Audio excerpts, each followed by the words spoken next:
Hi guys, good morning. Welcome back to our channel. Bago tayo magpatuloy sa ating video, don't forget to like and subscribe this channel, please. Just hit the notification bell para ma-notify kayo pag meron tayong mga bagong video or video na i-upload natin. So yeah, for today's topic, mga dahilan kung sasagutin ko na ang mga dahilan kung bakit ako nawala sa vlogging for almost half a year or sa mga nagdaang mga buwan, kasi may mga rason tayo na kailangan nating unahin at kailangan nating i-priority.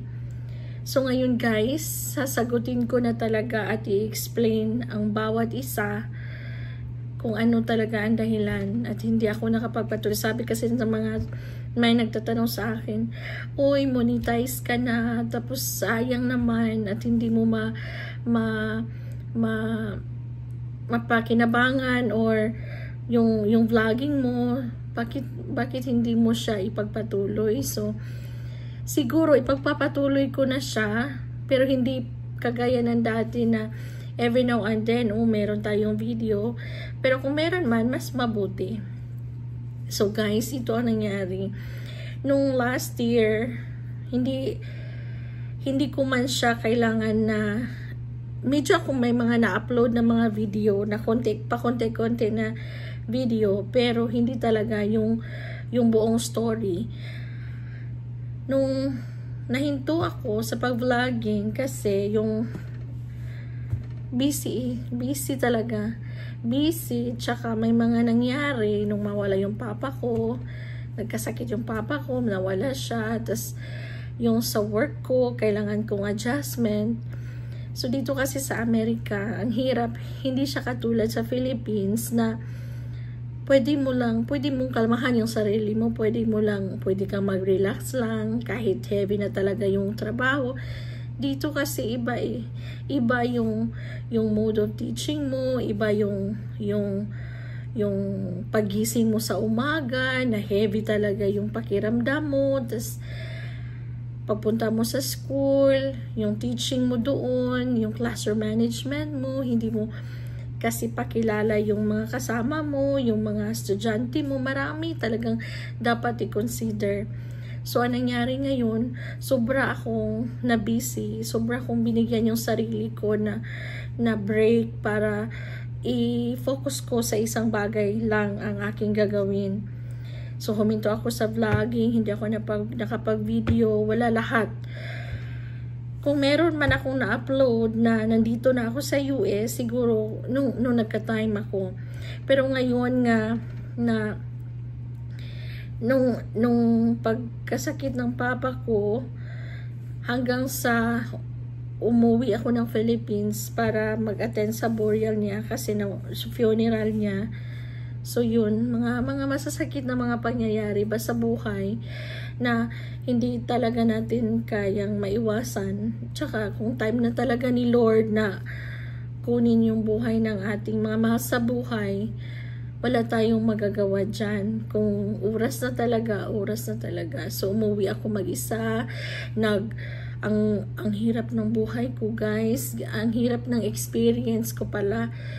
Tsaka, anong nangyari? Nag-travel ako, nag-rebooking ako. Supposedly, uuwi ako sa Philippines for a vacation. Kasi yun naman talaga ang sadya ko. Ang vacation lang talaga. So, uuwi ako sa Philippines ng May 26th. Yun talaga yung final booking ng ticket ko. Pero pagkawala ng papa ko, na early siya, so ang ginawa ko, nirebook ko yung ticket ko. Tapos imagine, sana DFW sana, so the Dallas Fort Worth Airport sana ako to Japan. Pero ang nangyari, dumaan muna ako ng domestic flight kasi yun lang naman ang may availability na pwedeng i-rebook ko siya ng earlier. So kailangan kong umalis dito ng May 9. Just imagine guys, hindi ko tinapos yung school year na yun kasi kailangan ko mag-attend ng funeral. Tapos buti na lang yung principal ko, ang bait talaga ng principal ko. Tapos siya yung nag-understand, siya yung nagsabi sa akin na okay lang, huwag kang mag-alala, kami ang gagawa ng paraan dyan. Huwag mo nang tapusin yung, kasi supposedly matatapos yung school year na yun ng May 22nd or May 23rd. Pero umalis ako ng May 9 para makarating ako sa Philippines ang May 11 kasi yung burial niya is May 14. So yun talaga, ang hirap talagang isipin. So padating ako, sad yung heart ko noon. Sad na sad yung heart ko. Tas hindi mo kayang isipin ba na pag-uwi mo ng Philippines, wala nang buhay yung madadatnan mo. Tas from domestic flight from DFW to Houston. So dumating pa ako sa Houston. Tas doon pa sa Houston, ang hirap talaga sa Houston, kay sasakay ka pa ng train, ang laki-laki ng airport, sasakay ka pa ng train, pupunta ka sa gate number mo.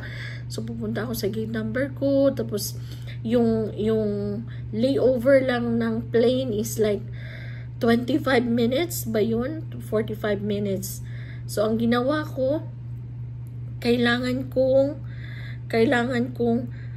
tumakbo para makarating sa makasakay ng train papunta sa gate ko, kasi pag hindi ako makasakay ng train papunta sa gate na yun papuntang Japan, maiiwan ako sa plane. So grabe ang takbo ko guys, di ko talaga lubos maisip na yun. Tapos pray lang talaga ako ng pray. Sabi ko, kinakausap ko yung papa ko, sabi ko sa isip ko, Papa, sana i-guide mo ko kasi papauwi na ako sa Philippines, ganun ba.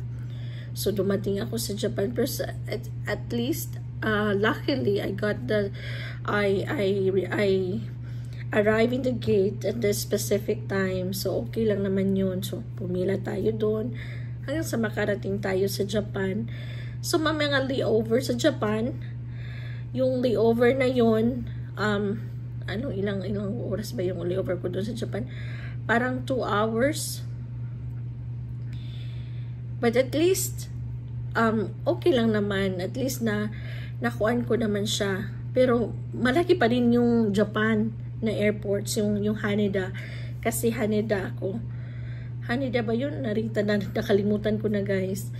So yun, pagdating sa airport ng Japan, nag-layover ako doon, nakapag-rest ako ng konti. And then, to Philippines. And then, pagdating ko doon, yung wala ng buhay, hindi mo na nasakuha na siya. So nakaburol na. So ang sakit talaga isipin. Hindi ko talaga lubos maisip na ganun ang mangyayari. Hindi ko in-expect. Kasi yung expectation ko pagdating ko ng May 26th, may mga nakaplano kasi may mga plano na kasi ako noon na pagdating ko ng May 26 because that is a vacation. That was a vacation. Magbabanding-banding kami, maligo kami ng dagat, ganun ba. So hanggang tapos yung funeral niya, nagstay ako dun for the meantime sa Philippines, sa amin, sa probinsya namin, hanggang sa makauwi ako dito. Tas focus na ulit sa work, and then may mga ginagawa na tayo na super busy na. So wala talaga guys, hindi talaga ako nakapag-vlog. Wala na talaga akong na video, or hindi ko na magawang mag-video kasi medyo hindi ko nga alam ngayon kung monetize pa ba yung channel ko or ano ba, kasi nang chinek ko siya, nandyan pa naman, pero kailangan lang ng update. So i-update siya ulit para naman mabalik siya, tsaka ma-eligible na siya for monetization. Pero okay lang naman at least. Pero sisikapin ko na makapag-vlog ulit kung ano yung mga nangyari dito sa buhay ko, kung ano-anong mga kuangan. So wag lang natin kalimutan guys na nandito pa rin ako, at saka pa-support naman kahit konti, at saka pa-watch naman ng video kasi kailangan ko yung watch time ninyo guys. And thankful kasi kahit nawala ko sa ere, may mga tao pa din na nakakaalala sa atin, may mga followers, may mga subscribers pa din na nagpa-private chat na, hey, bakit? Ano nangyari? Bakit nawala ka? Wala na kami nakita na video. Siguro, naalala niyo pa din ako nung mga time na yun nagla-live tayo sa YouTube. So ngayon, sisikapin ko na babalik tayo ulit sa video, sa vlogging. At saka guys, kailangan ko talaga ng camera. Kailangan ko yung pro. Pero sa ngayon, wala pa naman tayong budget. So, dito muna tayo sa phone. So, for the meantime, sa phone tayo. At saka mag-i-edit tayo ulit. Ganon. Hindi ko kasi magawang mag-edit. Kasi pagdating ko dito from work, pagod na ako, tapos mag-i-edit pa, tapos sakit sa mata. So, yun talaga ang nangyari. Pero, sisikapin ko talaga magawa ko yan ngayon. So, sa mga hindi pa nakapag-subscribe sa atin, don't forget to subscribe. And then, pasensya na sa itsura natin kay kagagaling ko lang kumain ng breakfast, tas dito na agad sa kwarto. Kasi, pupunta sana ako ng school ngayon for like magde-decorate sa classroom. Pero parang tinamad ako. Kasi yung mga kaibigan ko, kasama kong teacher kasi, na Filipino din, nag-text siya sa akin kanina, tapos hindi siya dadating, hindi siya pupunta sa school, dahil masakit daw yung katawan niya. So baka bukas. So nagplano kasi kami na dito. Yung bahay ko kasi malapit sa school. So sabi niya, doon tayo magluluto tayo sa inyo ng lunch. Ko, sige, walang problema. Yun yung plano namin kagabi. Pero nung sinabi niya sa akin kanina, parang ayaw doon niyang magpunta ng school kasi masakit katawan niya. So sabi ko, sige, hindi na lang ako pupunta. So dito na lang ako. So ang gagawin ko, magplano-plano na ako kung para sa darating na pasukan, tas kung ano-anong mga i-organize ko para doon, para sa mga bata, sa mga estudyante. So, yun guys.